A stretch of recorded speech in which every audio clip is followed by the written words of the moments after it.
Hey, what's up, everybody? This is Jordan from PictureMonk.com. Welcome to episode 55, I think, of the podcast. Sorry if I missed last week. There was just a bunch of stuff going on. I had a couple photography jobs, just stuff with the family, all that kind of stuff. Work, obviously, not this kind of work, but the pay the bills work. That's 9 to 5 every day.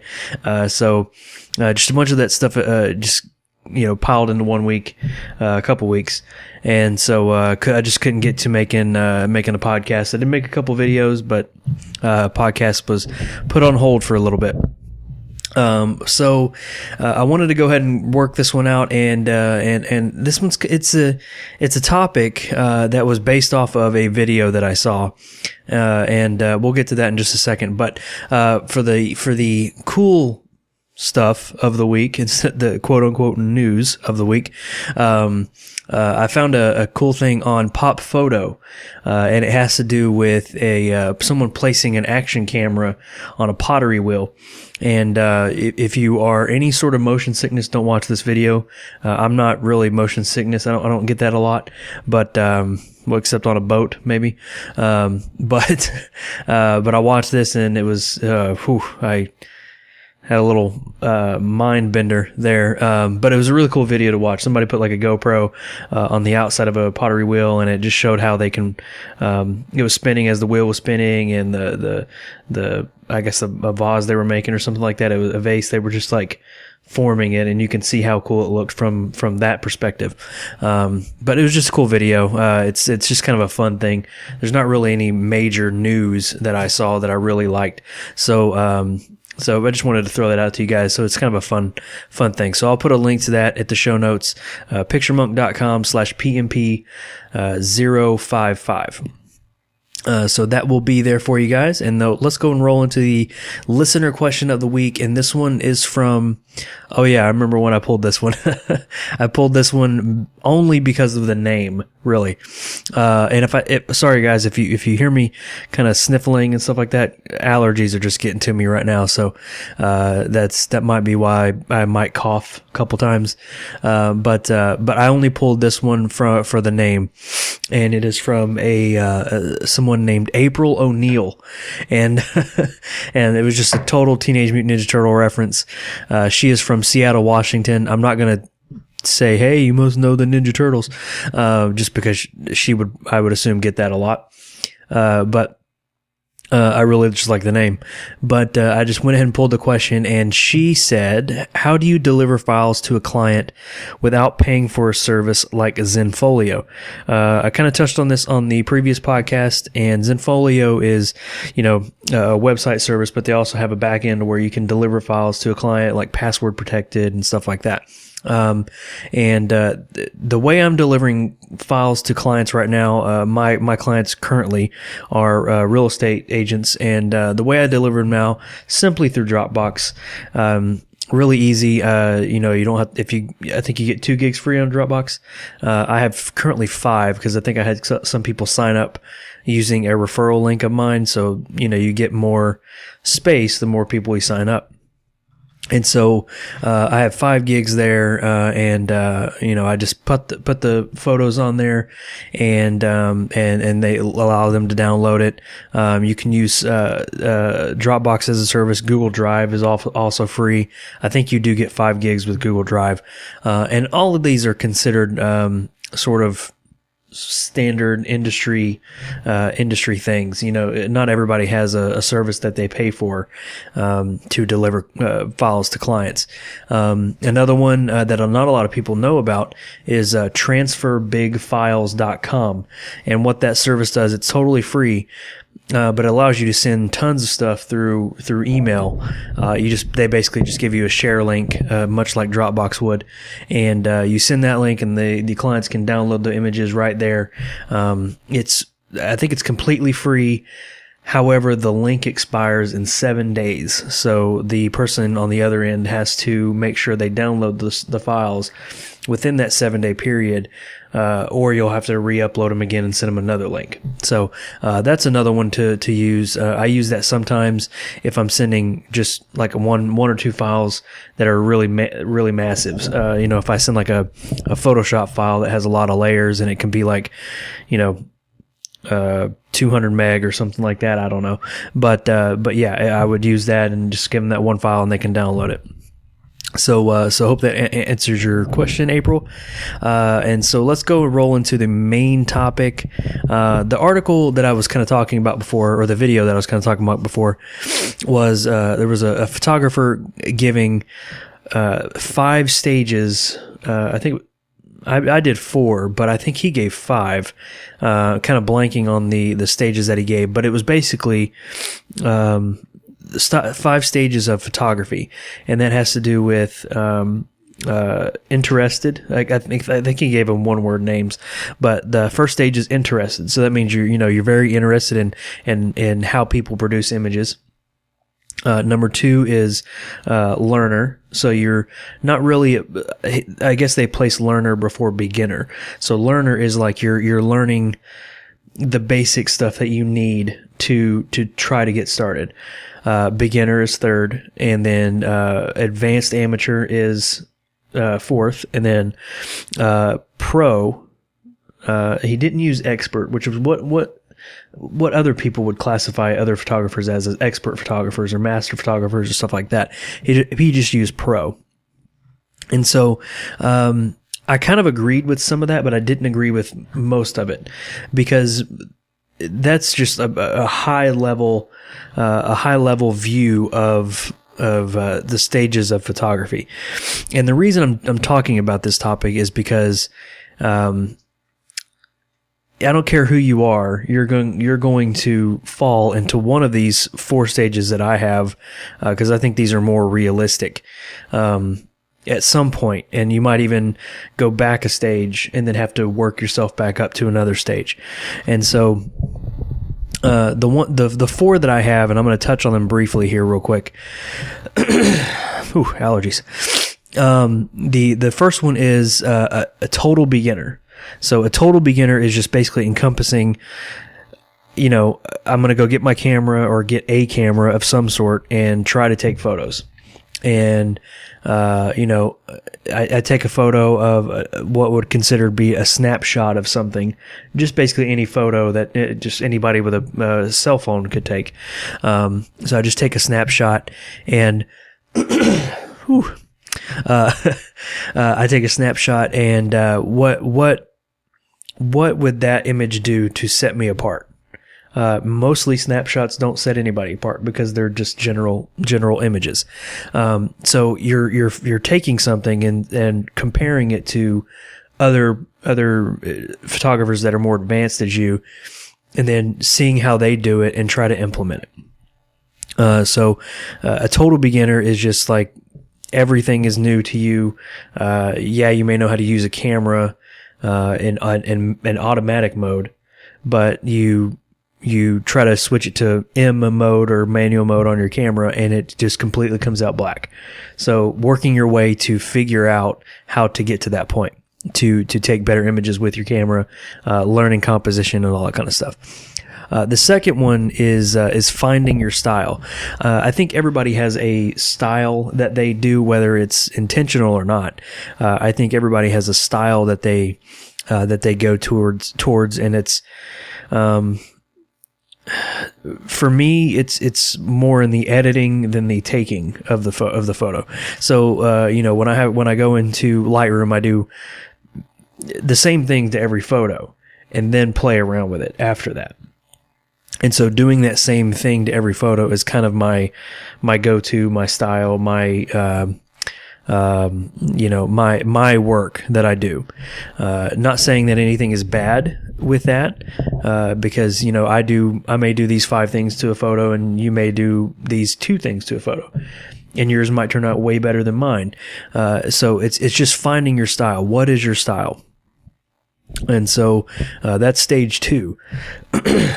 And stage 3 that I kind of came up with is being comfortable with your photography.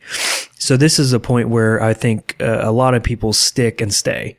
So they get to where they're comfortable with their photography. They know how to work the camera.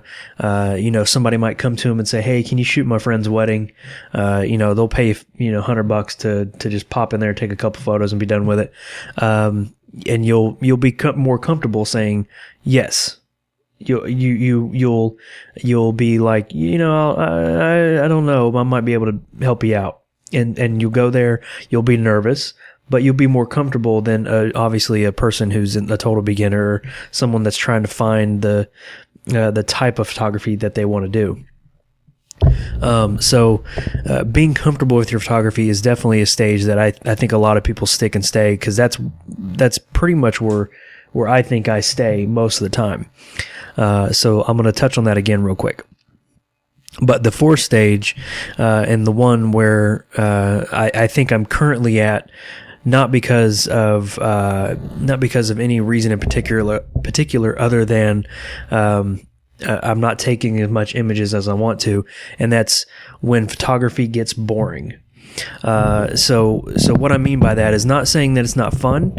It's not something that you might have an inspirational moment and run out there and be able to take some photos and get some stuff done and come back to the computer and race to edit them and put them on social media. Yeah, that's going to happen. But when your photography gets boring is when, you maybe you're a portrait photographer and it just feels like you're going through the motions. You're obviously making money with what you're doing, but when you're taking, like if you're taking a senior portrait or something, it's the same thing over and over. It's basically just a cattle line running through, and you just snap. All right, cool. Snap. All right, there you go. Thank you. Snap. And it's just basically that. And so, I think with me, that's kind of what I'm doing. I'm in that stage, I think, right now, where the photography I think I'm producing is boring. And it's just basically because of lack of quality of photos, or lack of photos in general. And so, I mainly wanted to talk about this because I want you to think about what kind of stage you're in as far as your photography goes. I would hope that most of the people that I'm kind of talking with are either in stage 2, which is finding your style, and stage 3, which is being comfortable with your camera.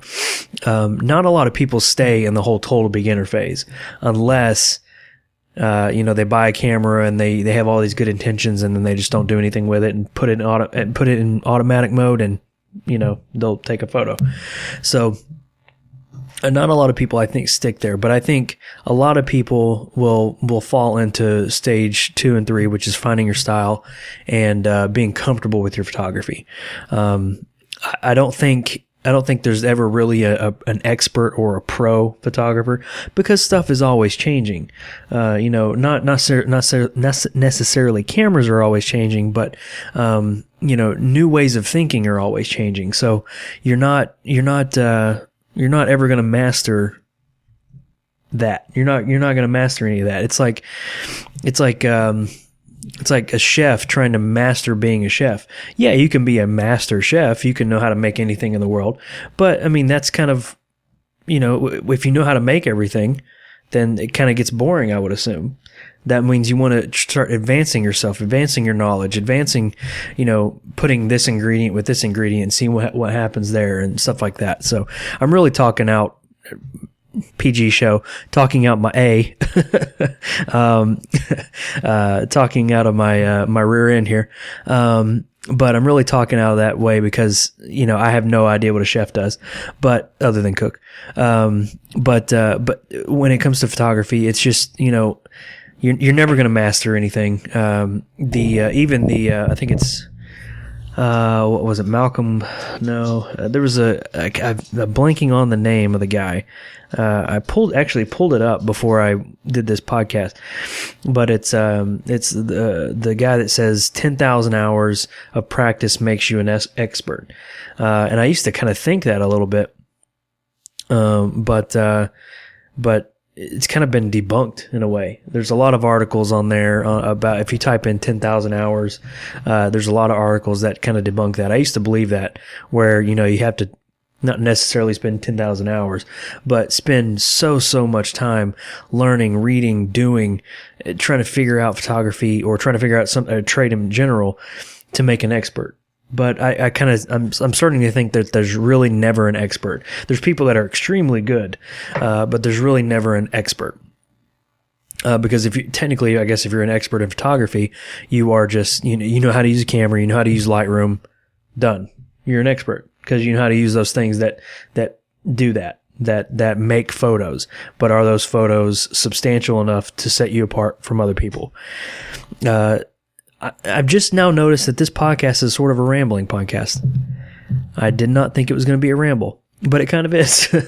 So I think it's the allergy medicine talking. The Benadryl's kicking in. But yeah, I just wanted to run through those real quick. I know this is kind of a weird podcast because I'm not really giving out like 10 things to do to your next photo, but it's just I just kind of wanted to talk that through because some people, I think, if they get to a point where their photography is boring and they're making the same thing over and over, and they're putting stuff on social media and everybody's giving them a thumbs up and a like, it's just, it kind of gets boring after a while. So, try to figure out ways to shake it up. I'm doing the same thing. I'm not saying I'm perfect in any of these things. Figure out ways to shake it up, to make your stuff stand out to where it's not boring, to challenge yourself. If you're a portrait photographer and that's your bread and butter, then maybe try to do sports, or try to do landscape, or try to do something off the wall product photography that challenges your knowledge of all that kind of all the elements of photography. So I just thought that was kind of a cool ramble. Maybe, I don't know. I'm pretty sure 90% of you have tuned out by now. So, so yeah, I just wanted to run that by you guys. I know it's kind of a weird one, but, if you don't like it, it's cool. The podcast is free. I'm not charging for it. So let's go ahead and get into the widget of the week real quick. And I've actually already talked about this widget of the week. I've kind of fell in love with it recently again. And that it's a program called Sync by BitTorrent Sync. And I can't remember how long I talked about it. It was last year at some point. But what it is, it's a software that you install on your computer, your PC, or your Mac. And you set up a folder on your computer, and you let's say you have a laptop and a desktop. You set up a folder on that computer, and anything you put in that folder will automatically sync to your laptop. Much like Dropbox, but I think a little bit easier than Dropbox. So what I have right now is a folder on my desktop that syncs with my laptop. So anything I put in there will automatically be popped over to my laptop. It'll start syncing right away, and those folders stay synced up all the time. Works really well with images that maybe I want to edit on, like if I'm traveling or something. I don't really do much traveling, but if I do, I can pop the files on the folder, and then when I open my laptop and it syncs, I have all those files there. And so it's really cool to use. Another thing that I've really started liking more and more is setting it up on the phone, because I know on the iPhones you can do it. I'm pretty sure on Android you can do it as well. But the iPhones, you can install the Sync app on your phone, and what it will do is you can tell it to do a camera backup. And so what I'll do is every time it takes a photo on my phone, so it basically anything that goes in the camera library, it will sync up to my computer. So that way I always have a backup of the photos that I have on my phone on my computer. And so it's really helpful. Obviously I have a kid. And so when I take photos of him, because most of the time I take photos on my phone because I have it all the time. So I'll take photos on my phone of him playing and doing all kinds of stuff. And so every time I take a photo, I will, it automatically just uploads to the desktop, and I have them right there, and I can print them and share them and stuff like that. So I just wanted to run that by you guys again, because I'm really falling in love with that app again. It's worked really well. I was actually, we were actually printing a bunch of photos of him, of my son, and I had some photos that I wanted to get printed that were on my phone, just cheap prints from Walgreens and stuff like that. And so I wanted to get them printed off my phone, and instead of having to take them and email them to myself and then all that kind of stuff, I just was like, all right, let me upload them to Walgreens or whatever. and dragged them from my desktop onto Walgreens, and boom, done. I didn't have to worry about emailing or any of that stuff. So, really great app. If you have an iPhone, I'm pretty sure it works on Android. It's there too, but let me look up the link real quick because I did not grab the link. I will put a link to the software on the show notes, and that it obviously is picturemonk.com/PMP055, and the URL to the software, you can read more about it and all that kind of stuff, is getsync.com. So it's get GETSYNC.com. They do have paid stuff that you can do. This is not an endorsement, by the way. I'm not endorsed by them whatsoever. But yeah, they do have paid options for larger files and all kind of stuff. So I'm just looking at all the platforms. It does work on Android. It does work on Mac, Windows, Linux, all that kind of stuff. So yeah, check that out. I'm pretty sure a lot of photographers are probably wanting to make sure all their stuff is synced up, stuff like that. So check that out. And I'm actually pretty sure if you get the paid subscription, which is, I think the lowest one is $39 a year, $49, yeah, $39 a year. You could actually put your Lightroom library in that folder to where your folder on your desktop will point to that folder. And then your laptop will point to that folder, and your photos will always stay in sync. You will have to probably buy the program just because the syncing will be more. The sizes will be more, and obviously it'll take a little longer. But if you really, really need your stuff synced up, that's probably a really good way to do it. Lightroom Mobile does it too, and all that kind of stuff. But this is probably like the easiest way to do it. So yeah. Hope you guys enjoyed this really rambled podcast. I did not know it was going to be 22 minutes long. Good Lord. But yeah, I'm going to go to sleep now because the Benadryl is kicking in. I'm starting to get a little droopy-eyed. So I will see you guys later. I'll try to get another one out next week. There's some stuff going on at work where we're having a big conference coming up, and I have to do a lot of work for them. So might not be able to do it, but we'll see. So we'll figure that out. But thanks again, guys, for joining me for this episode. Everything I talked about, again, PictureMonk.com/PMP055, and I will catch you in the next one. Peace.